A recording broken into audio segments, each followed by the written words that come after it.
Pero bueno, ya yo les había anunciado más temprano, está con nosotros Carmen McEvoy, sin duda, no solo historiador, intelectual muy importante en nuestro país, que tanto ha reflexionado y probablemente es una de las personas a la que menos le sorprenden las cosas que pasan en el país, porque si hay algo que ha terminado siendo una costumbre mala, es no aprender de lo que la historia nos ha venido diciendo, sobre todo en el comportamiento de quienes han tenido el poder y no han querido cambiar las cosas para que los ciudadanos y ciudadanas puedan tener el control de lo que quieren como país y, por supuesto, asentar en la institucionalidad aquello que haga nuestro país un poquito más predecible.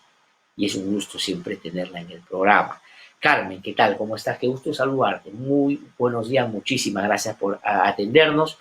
Es un gusto no solo tenerte en el programa, sino en este primer programa del año para reflexionar contigo, ahora por decirlo, en dos ámbitos, aunque seguramente el vínculo tú lo vas a encontrar muy rápidamente, lo que pasa en el Perú y lo que pasa en Estados Unidos, curiosamente. ¿Cómo estás? Qué gusto saludarte, muy buenos días. Buenos días, Glatzer, y muchísimas gracias por la invitación, realmente de inaugurar el año, ¿no? Hemos dejado un año atrás muy convulsionado y parece que vamos a enfrentar otro de similar magnitud en cuanto a la política, si tenemos en consideración lo que está pasando en los Estados Unidos hoy día. Sin lugar a duda, y te voy a pedir, Carmen, para beneficio de quienes nos siguen, podamos de alguna manera profundizar en lo que pasa en Estados Unidos, pero a propósito de lo que acabas de decir, quisiera solo hacer una anotación para vincular Estados Unidos con el Perú, porque es curioso, y lo que te voy a proponer es lo que parecería una paradoja, ver el Perú desde lo que ha pasado en Estados Unidos. Y en el Perú lo que podría ser una buena noticia, es decir, ya se vienen elecciones, el 11 de abril, y por lo tanto ahí vamos a resolver todo esto. Ya hemos visto todo y ahí tenemos en nuestra mano la solución. Pero lamentablemente no somos tan optimistas nosotros mismos con lo que nosotros mismos podamos hacer, porque la oferta es pobre y porque finalmente no aprendemos mucho. ¿Cómo opera, digamos, una cuestión de esa naturaleza? Tenemos la posibilidad, pero dudamos de que la vayamos a hacer mejor. Bueno, ese todo el tema de la república, ¿no? ¿Qué tipo de república, no? Estados Unidos fue la primera república de las Américas, ¿no? 1776, ella da el ejemplo, ¿no? Estas colonias que desafían al poder del Imperio Británico, en ese momento el imperio más poderoso del mundo, se independizan, pero tienen pues este resabio esclavista, ¿no? Este resabio racista que viene con el esclavismo y que no se resuelve en la guerra civil, ¿no? Hemos visto uno de estos trogloditas en uno de las salas del Capitolio con una bandera de la Confederación.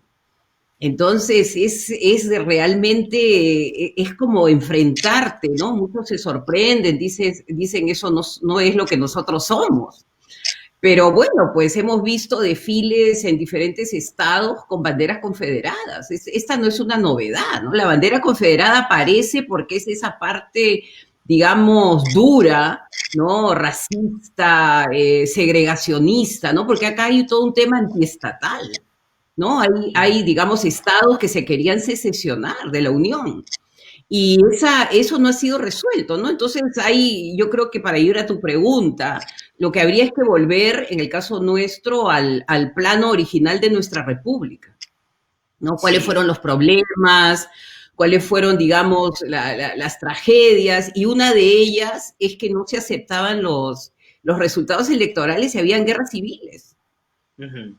Ahora, justamente a eso vamos a ir más adelante porque te quiero pedir tu opinión siempre interesante porque has escrito sobre eso y lo importante que tiene tu narrativa es que plantea la historia, digamos, la trae, la vincula a la realidad de hoy y parece que finalmente estamos frente a casi lo mismo, ¿no es cierto?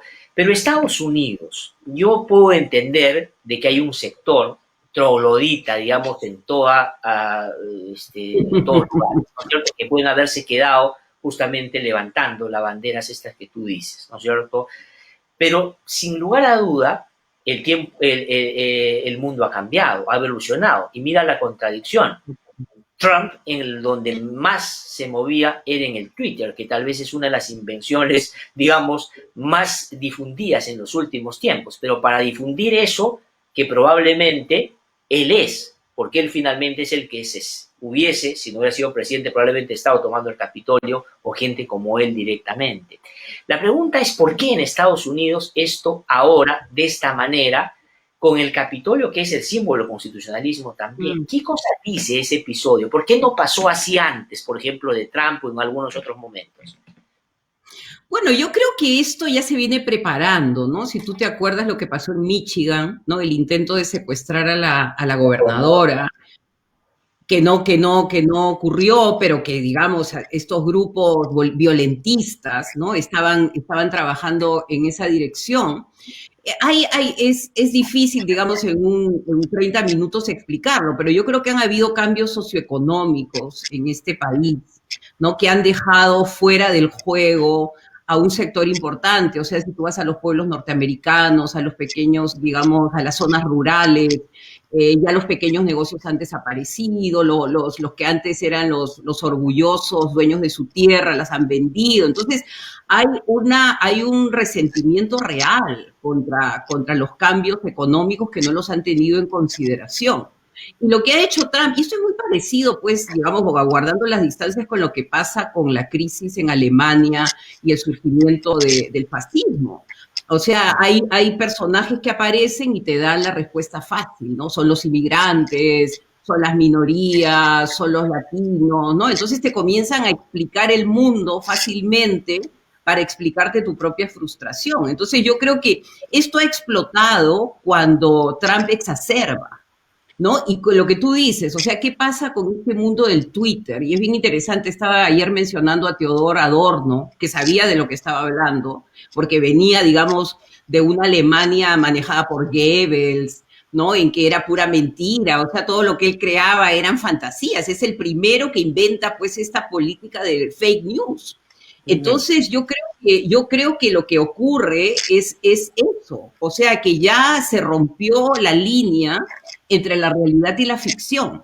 Y estas personas que han entrado al Capitolio han sido alimentadas con eso. Nos han robado las elecciones.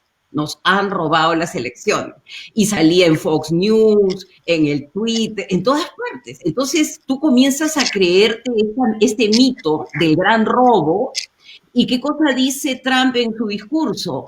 Hay que tomar por la fuerza lo que nos han quitado, ¿no? Entonces movámonos, que es el violentismo ya del fascismo, o sea, movámonos al próximo paso, que es tomemos el Capitolio. Él lo dice, vamos al Capitolio, lo que pasa es que él no va, él después se va a su casa a ver por televisión todo, pero digamos, él induce a ir al Capitolio, ha podido elegir otro lugar, pero eligió, como tú bien dices, el lugar más sagrado, que es el lado, pues, el constitucionalismo, el Congreso, o sea, todos los símbolos de la democracia norteamericana que él está amenazando desde que llegó a la presidencia. Ahora, pero entonces, es su arma. Permíteme que te haga una anotación justamente para que tú puedas seguir reflexionando para nosotros esta mañana, ¿no? Pero el asunto está de que esto, como tú bien dices, es un problema irresuelto. Es decir, hay gente que no ha sido tomada en cuenta y que Trump identifica y genera ese nacionalismo exacerbado justamente para supuestamente darle poder a los que han estado olvidados, ¿no es cierto? Típica de los populistas también, que son, digamos, en una descripción que tú bien has hecho, aplican en caso de Trump y lo convierten yo también, como tú dices, en un fascista. Pero a lo que voy es a lo siguiente, pero Estados Unidos está partido. ¿Eso qué cosa quiere decir? Que no son los marginales que protestan, sino son un sector importante que puede no haber ido al Capitolio, pero no le molesta tanto que esto haya sucedido, por un lado. Y por otro lado, que creo que es importante decirlo también, que en el caso de Trump, por supuesto tiene un discurso hacia ese sector, pero su gobierno ha sido de entreguismo total a los lobistas como él, a quienes les ha dado todo para tener un respaldo económico y mediático, que por supuesto lo han sostenido en el poder también, y político del propio Partido Republicano. Exactamente, estás totalmente digamos, es lo más cierto que se puede analizar, ¿no? Que es como una paradoja, ¿no? 69 millones de norteamericanos han votado por Trump.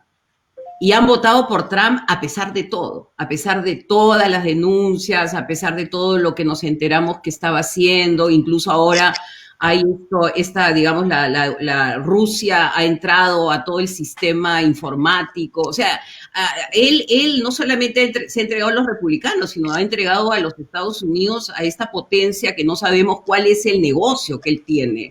Que algún día nos enteraremos. Entonces, existe eso, ¿no? Existe un partido republicano que vende el alma por estar en el poder. Y que pierde, y que digamos, pierde ese balance de poder, porque lo que el Partido Republicano, que es el partido que funda Lincoln, o sea que no estamos hablando de un partido reciente, unos improvisados, es un partido que viene con una gran tradición, el gran All Party, es capaz de negociar con Trump para llegar al poder, como tú dices, para sacar una serie de beneficios de todo tipo, sobre todo en términos de impuestos, que son lo que más han logrado las grandes corporaciones, los grandes grupos farmacéuticos. O sea, esos han ganado muchísimo dinero. ¿Por qué?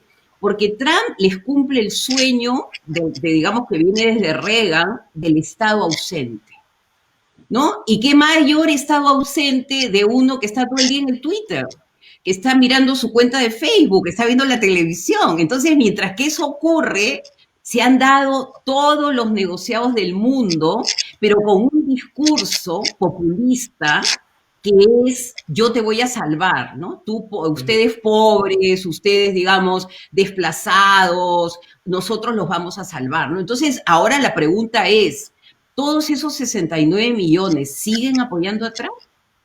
O sea, de ese grupo, ¿cuáles se van a quedar con ese violentismo y cuáles van a volver al Partido Republicano, con un Partido Republicano que me imagino que gente como Romney, ¿no? A republicanos que con mucha anticipación dijeron, eso nos va a llevar al desastre, van a tener que reconstruir ese partido desde sus bases, ¿no? Y en el camino... Vito Romy, a quien tú pones efectivamente como una referencia de alguien que un poquito más atrás reaccionó en contra de la barbarie a la que estaba llevando Trump a Estados Unidos, fue tratado como un traidor, es decir, no fue el, digamos, representante del republicanismo que finalmente terminaba con las abiertas discrepancias que siempre ha tenido con los demócratas, planteando una visión distinta a lo que Estados Unidos en los últimos tiempos ha tenido, sino más bien una persona a la que lo trataron de una manera feroz. Tú has hablado de Bush, que reaccionó en último momento, por ejemplo, con lo que Trump ha dicho, pero has dicho también que finalmente no hizo lo suficiente para evitar esto que se venía a venir, porque Trump no ha, digamos, generado esto la última semana. Trump ha hecho esto los últimos 4 años. Claro, lo que pasa pues es de que es, digamos, qué modelo, ¿no? El modelo económico. Digamos, el modelo económico financiero, el modelo económico de la bolsa que todavía sigue bien, a pesar de que la economía norteamericana está en crisis. ¿Cómo puede ser posible que la bolsa siga subiendo? O sea, ¿qué intereses hay que están empujando la bolsa y que nos siguen, digamos, en esta especie de burbuja financiera, mientras que la economía real, digamos, las familias están sin trabajo, ¿no? Entonces lo que todos están hablando es que lo que se viene es una suerte de una vuelta a este pacto que hizo Roosevelt, ¿no? Es digamos, el New Deal, ¿no? Es digamos, volver a las fuerzas internas, volver a la reconstrucción de la infraestructura, volver a reconstruir, digamos, la economía de este país que, como tú bien dices, ha sido entregada también, ¿no? Porque acá ya no se produce casi, o sea, hay todos estos países del mundo que le ofrecen a los Estados Unidos mano de obra barata, y lo que ha ocurrido es que ha dejado, digamos, a su mano de obra totalmente desempleada, a su suerte, ¿no? Entonces, tiene que haber un cambio del modelo económico. Y vamos a ver hasta dónde puede llegar Biden en ese sentido. Yo creo que los demócratas en la campaña anterior se equivocaron, ¿no? Porque se fueron mucho a las guerras culturales, ¿no? Al tema de que yo creo que está muy bien, pero había que tocar el tema económico, ¿no? Que es el que Trump promete. Y sobre eso también te quería preguntar efectivamente, ¿no? Porque cuando tú dices, y con razón, hay un sector que la política no ha atendido y que Trump finalmente llega como el salvador y con mucha demagogia los reivindica, entre comillas, como los que va a proteger y si para protegerlos a ellos tiene que poner el muro, si para proteger a ellos tiene que votar a los migrantes, lo va a hacer porque él privilegia al norteamericano, pues también refleja la desatención no solo de los republicanos, sino de los otros a ese sector. Es decir, son los no representados, que en nuestro país también son muchos y por eso que las últimas marchas han tenido las características que han tenido. Pero si los demócratas, como tú bien dices, en la campaña última, centran el discurso solamente en las expresiones visibles de un Trump xenófobo, racista, supremacista, etcétera, claro, van a seguramente atacar parte del problema, pero si a la gente no le dan beneficio en lo cotidiano para mejorar su propia condición, no sirve de nada. Esa es la vieja discusión aquí, que a la gente no le puedes dar cemento, pero no le puedes dejar de dar cemento. También la gente necesita que le des algo de eso porque efectivamente tiene que mejorar su vida cotidiana. ¿Cómo ves a los demócratas en eso ahora en el gobierno? Biden, con este llamado de atención, ¿entenderá el mensaje? ¿Tienen esa capacidad? Bueno, tienen que hacerlo, ¿no? Porque acá, digamos, ya va la sobrevivencia del sistema político en general. O sea, cuando ya se ha cruzado la línea, se ha tomado el Capitolio, se ha metido una bandera confederada, se ha roto la sucesión pacífica del mando, algo está pasando. O sea, esta es una luz roja que se prende y que te está llamando la atención hacia ese sector. O sea, ¿por qué están actuando? O sea, acuérdate que digamos, lo que Trump siempre utiliza como símbolo es MAGA, Make America Great Again, ¿no? Y eso significa, digamos, el mensaje para estos pueblos, ¿no? Estaba leyendo un análisis que muy bueno de un periodista que se va a todos estos pueblos de los Estados Unidos, toda la zona rural que es trumpista, ¿no? Y que lo que ve, pues, es un declive de la economía, ¿no? La preeminencia de la droga, o sea, mucha droga en pequeños pueblos, muchos negocios cerrados. Ahora con el COVID, entonces ahora lo que tiene que haber es una inyección de dinero por parte del Estado con un gran plan de infraestructura, porque la infraestructura acá también está en muy mala situación, y comenzar a pensar en eso, pensar a Make America Great Again, pero digamos en el buen sentido de la palabra, con trabajo, con producción, con educación de calidad, educación pública. Todo el mundo se queja de la situación de los colegios, de la situación, mi hija es una maestra, de la situación de los hospitales.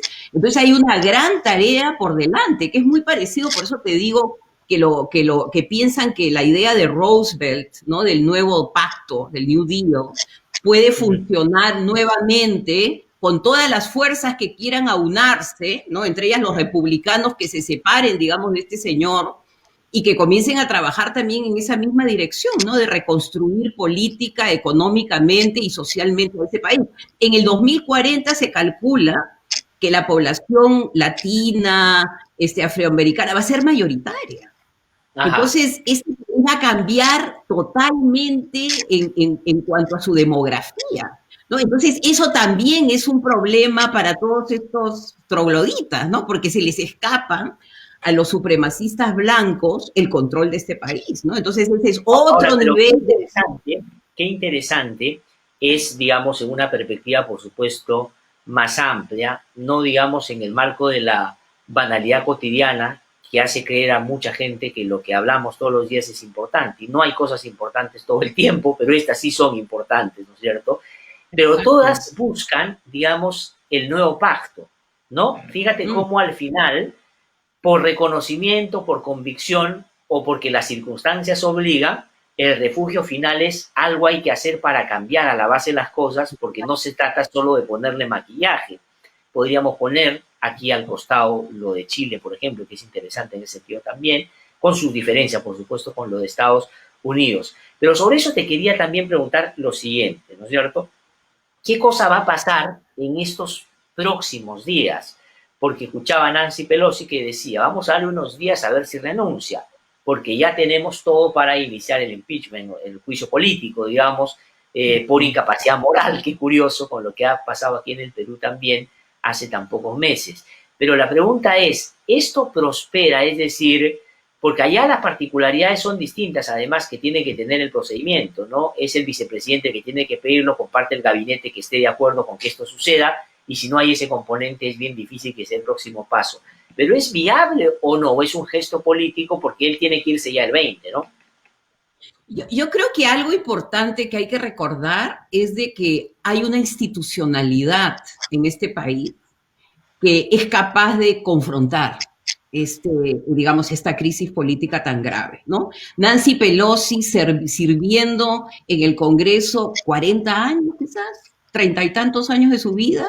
O sea, un personaje que conoce la política, que sabe cuándo negociar, que sabe cuándo ser dura. Acuérdate que para el último impeachment le costó tomar la decisión a ella. O Sí, sea, sí, ella sí. no estaba segura si llevar a Estados Unidos a un impeachment le podía hacer daño, ¿no? Entonces, y por otro lado tienes a Biden, que ha tenido todos los cargos posibles, ¿no? Entonces, digamos, son conocedores de la política. Y por eso, digamos, la idea del pacto es posible, un pacto en el cual no necesariamente yo estoy de acuerdo con lo que quieren los republicanos ni los republicanos conmigo, pero que va a haber un pacto mínimo de reconstrucción del país. Y yo creo que hacia eso deberíamos nosotros tomarlo como ejemplo, ¿no? Que hay ciertos pactos mínimos en los cuales tomamos educación, salud, producción y vamos para adelante. En el resto podemos no estar de acuerdo. Ahora, volviendo a lo tuyo, a mí lo que me parece importante, y son institucionalistas, y por eso que tienen que dejar sentado que a este señor hay que castigarlo. Tiene que ser castigado. Y no es castigado, creo yo, por esta incapacidad moral. Él va a ser castigado por insurreccionista. O sea, insurreccionista y ahí nomás la línea con traición a la patria está ahí cercana.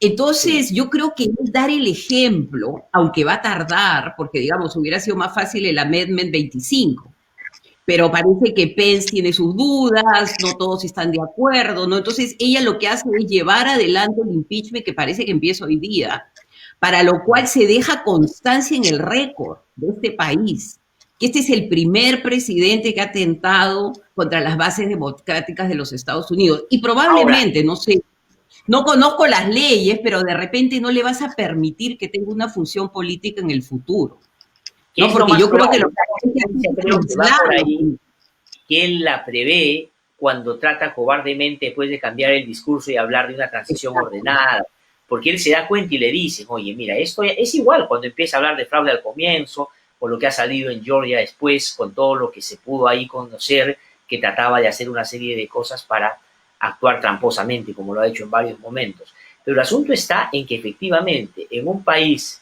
donde efectivamente la institucionalidad es la que predomina, pero ahora lo que se ha visto es también una fragilidad en ese sentido. Pero en ese sentido es importante dejar la huella, así no se Exacto. consiga sacar a Trump antes de los tiempos que está previsto, de que ahí se produjo algo que la política no dejó pasar. Y mira qué importante Exacto. es eso en la tradición política democrática. Pero para salir de este tema solamente te digo, pero la vacuna seguirá siendo la democracia, ¿no? Es decir, estos supremacistas y toda esta gente saben que la democracia es lo que finalmente no les conviene, ¿no es cierto? Por eso es que atacan la democracia. Y entonces hay que insistir en la democracia como el camino. Eso es bien importante también, ¿no? Y yo creo que, mira, hasta Bernie Sanders, que ha sido, digamos, el oponente de Biden, en este momento están todos defendiendo la institucionalidad. O sea, Bernie Sanders es de los primeros que dice yo apoyo a Nancy Pelosi porque esto no puede ser permitido en aras de la democracia. ¿Me entiendes? Entonces, en lo que Bernie Sanders difiere es que él quiere ampliar el concepto de democracia. Él quiere mayor inclusión, él quiere mayores oportunidades, él quiere, digamos, terminar con este racismo institucionalizado y le está dando un elemento radical que quizás es importante en este momento. O sea, los demócratas tienen que moverse a una visión un poquito más radical para poder ir avanzando, incluyendo a estas amplias mayorías que siguen esperando que el sistema los apoye, porque la mitad ha votado por Biden. O sea, hay una mitad que cree que a través de la democracia, a través de la educación, a través de las instituciones, tú puedes también llegar. Entonces, lo que hay que fortalecer es esos mecanismos de inclusión, de participación y de redistribución para que la democracia también tenga un sustento social y económico, no solamente De político. acuerdo. Es la lógica esta, pues, de la evasiva de la política frente a la democracia, que solo se entiende como institucional, y la democracia tiene que alcanzar para todo. Es decir, la Exacto, democracia se tiene que comer, ¿no es cierto? O sea, la democracia te exacto, tiene que ayudar a resolver tus problemas y a ejercer tus derechos. Ahora, vamos al exacto. Perú, o vengamos al Perú, Sí. digamos, ¿qué cosa es lo que está pasando? Leía, como suelo hacer, tus artículos y las entrevistas que te hacen, porque siempre son en ese sentido inspiradoras y llaman a una reflexión un poco más profunda de la que están los medios acostumbrados por estos tiempos. Y claro, tú decías que lo que ha pasado en el Perú es que hemos tenido siempre un desorden en todo sentido y que lo hemos controlado por momentos.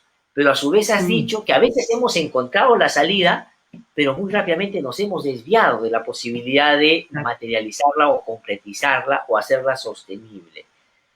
¿Qué te lleva a concluir, digamos, una cosa de esa naturaleza de cara a lo que es posible hacer? ¿O es así como vamos a seguir viviendo? Es decir, así somos y lo que hay que saber es administrar lo que somos simplemente, o tú adviertes que es posible hacer cambios significativos para que ojalá en algún momento tengamos un país más predecible, por decirlo de alguna manera.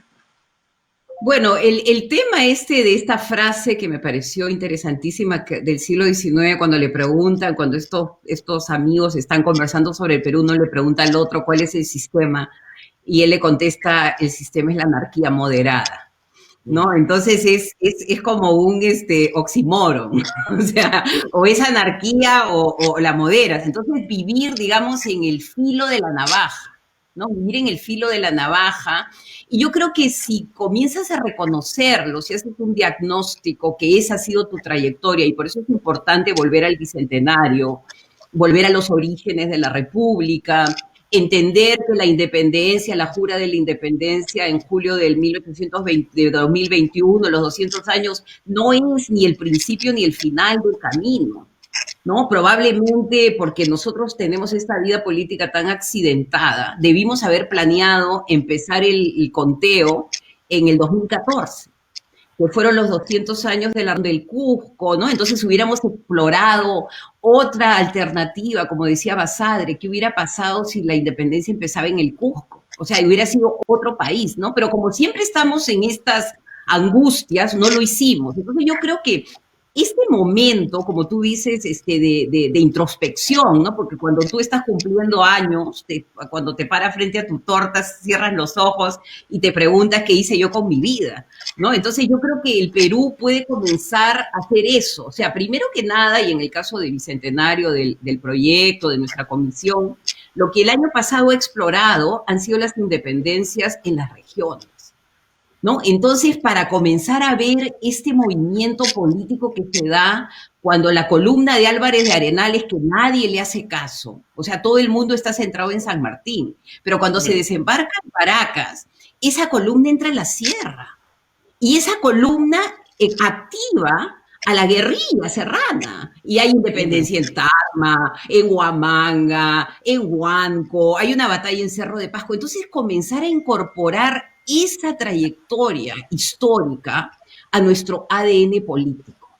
O sea, no fue Lima, no fueron solamente ellos. Lima cumple su rol. Ahora he estado haciendo la curaduría de unas monedas y me encuentro pues con Brígida Silva, que era una espía de Lima. Entonces habían redes de espionaje, Lima tenía su propia dinámica, Lima era otra región, digamos, ¿no? Pero digamos, si comenzamos a regionalizarla, vamos a comenzar a hacer este camino hacia la libertad, para utilizar una palabra. ¿Y qué pasa?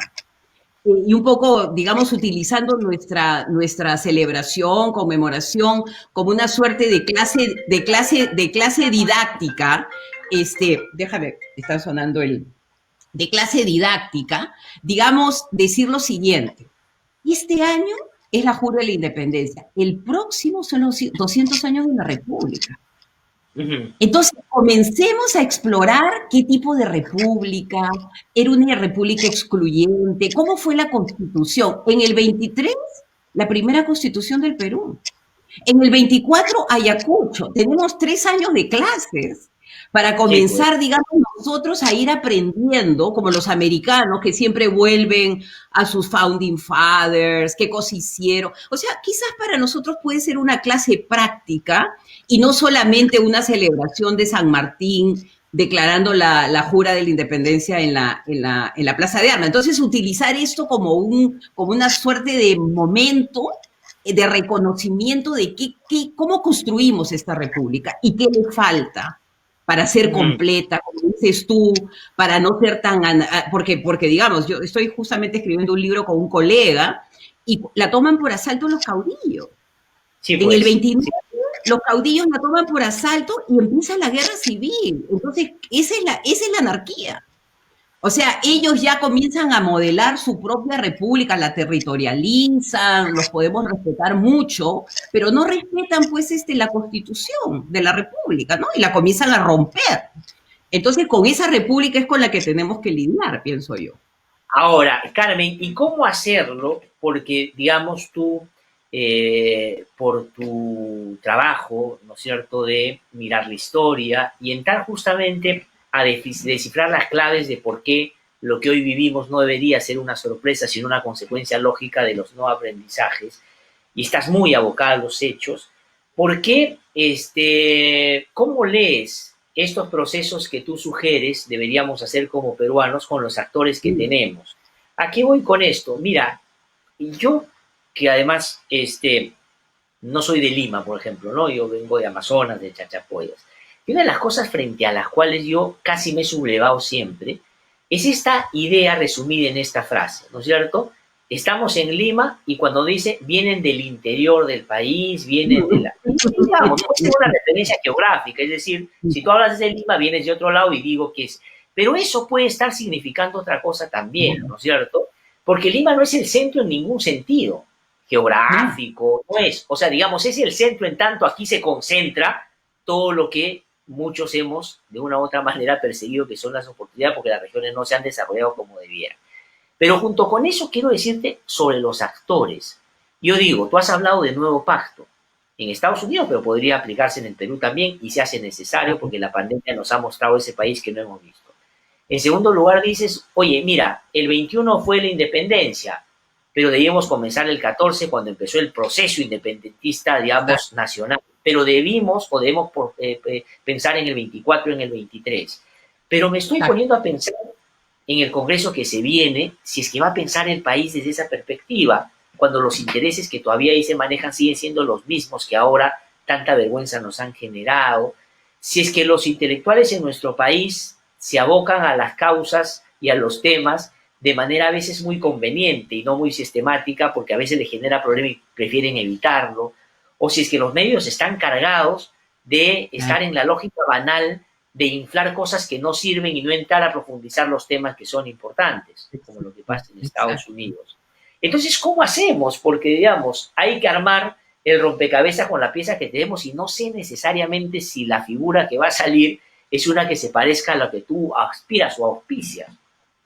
bueno, sí, es verdad. O sea, es un poco remar contra la corriente, ¿no? En algunos casos uno se siente solo, pero por otro lado, ¿no? Yo me siento acompañada del comité editorial que preside Marcel Velázquez, que estamos tratando de pensar en libros que lleguen a los estudiantes. O sea, digamos, en esta conmemoración que va a seguir, que no termina, básicamente lo importante es que este material, estos libros, estas reflexiones, por ejemplo, los nudos de la República, que son 16 libros que tocan desde el racismo hasta, digamos, la inequidad económica, pasando por la Amazonía, pasando por una serie de temas, ¿a dónde van dirigidos? A los maestros de la República del Perú, para que le llegue ese material y comiencen a desanudar, porque no quedarnos solamente en la discusión, sí, que hubo anarquía, sí, que no fue Lima, sí, que...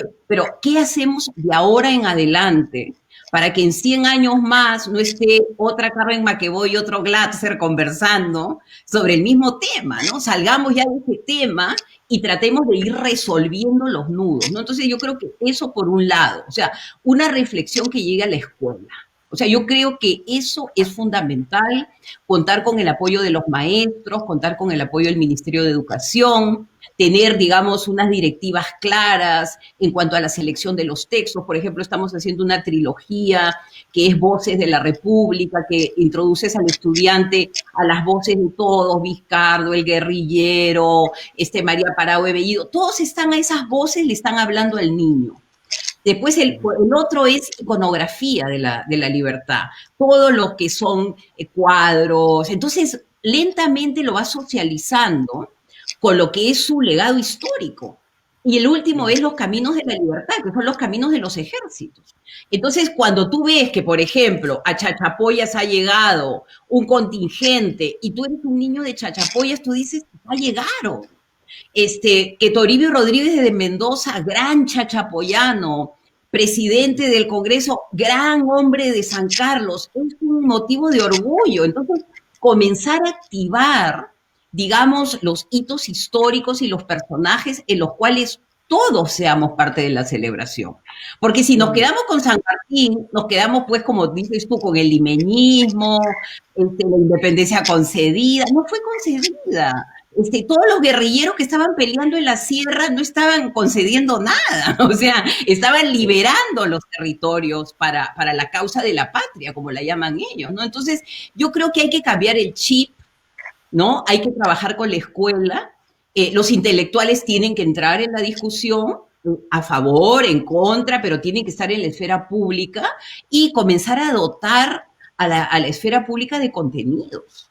¿No? Porque la vida, como la vida de Trump, no puede ser un tweet. O sea, no se puede vivir en el tweet, porque con el mundo del tweet no aprendes nada. Pero mira lo que tú planteas, y aquí tengo que ir terminando lamentablemente, Carmen, agradeciéndote como siempre mucho por tus reflexiones, es reivindicar la educación, ¿no? Que es fundamental para los países la educación, la cultura y la historia. Y esto que tú dices, ¿no? Que yo diría es como cotidianizar la gesta para encontrar valores que puedan inspirar no solo a la generación bicentenario, sino a los que somos ya viejos, que todavía no hemos podido descubrirla en su plenitud, ¿no es cierto? Qué importante, pero ojalá que la escuela tome ese reto, porque es fundamental, porque es redescubrir no solo la historia, sino el país en su dimensión. Es el Estado también. O sea, el Estado, ahora tú me decías por qué no terminamos de ser totalmente anárquicos, porque hubo una ilustración en el Estado peruano original. O sea, estuvo José Gregorio Paredes, estuvo Sánchez Carrión, y Sánchez Carrión, ¿qué cosa decía? Decía, todas las provincias son iguales, porque él era de Huamachuco. Porque había muchos de estos ilustrados que eran provincianos y querían poner a su provincia primero. Entonces, recuperar esa voz provinciana en el Congreso, en el primer Congreso de la República. Y por otro lado, el Estado, que ahora, por ejemplo, con el BCR ha hecho esta labor fantástica de hacer 10 millones de monedas de mujeres. Entonces, cuando tú ves a las Toledo, tú dices, estas mujeres evitaron que el ejército realista cruzara el puente y tomara Concepción porque lo cortaron. Entonces, sí, pues, ya cuando la tienes en la mano, como tú dices, cotidianizas la gesta y le devuelves a la mujer peruana esa parte patriótica, fuerte, resiliente, que la tiene. Porque si este país se mantiene, no es porque yo sea mujer, es porque las mujeres están ahí al pie del cañón. Entonces, claro, yo creo que es también una agenda país. Es una agenda del Estado peruano que diga, como proyecto nacional, ¿qué quiero yo dentro de 50 años? ¿Y cómo lo voy a ir armando con un proyecto educativo, histórico, no nacionalista, sino crítico, pero al mismo tiempo reconociendo a Toribio Rodríguez de Mendoza, a Sánchez Carrión, a Mariate, a todos estos personajes que son los padres fundadores? Y que por otro lado, a los jefes guerrilleros de la sierra, a las mujeres que ¿me entiendes? Y todos están juntos con un gran coro cantándole a la libertad, ¿no? Entonces yo creo que esa es la gran tarea del Estado, de la escuela, de los intelectuales, y como tú, digamos, de los formadores de opinión pública, ¿no? No, hay que ponerse de acuerdo, hay que hacer un pacto para el bien del Perú. Sin duda, sin duda. Y creo que hay que hacerlo y ojalá también pueda esto servir para cuando se haga la referencia de lo reciente. Por ejemplo, la lucha contra la pandemia, no nos quedemos en la Exacto. discusión quién en las alturas hizo bien o mal, sino como una sociedad con tantas desigualdades y en medio de circunstancias tan difíciles pudo afrontarla a veces sin tener al Estado de lado, ¿no? Pero en fin, Carmen, te agradezco muchísimo, como siempre, por tus reflexiones. De verdad que no solo yo en lo personal, sino que nos siguen, lo valoran muchísimo y vamos a tener seguramente más de una oportunidad para seguir conversando. Un Muchísimas abrazo, muchas gracias. gracias, que tengas un buen año y seguimos, por supuesto, en comunicación y leyéndote como Y lo mejor para el Perú para este 2021 y que muy pronto terminemos con esta desgracia planetaria que es la pandemia, ¿no? Que es lo primero que sí, tenemos que contar.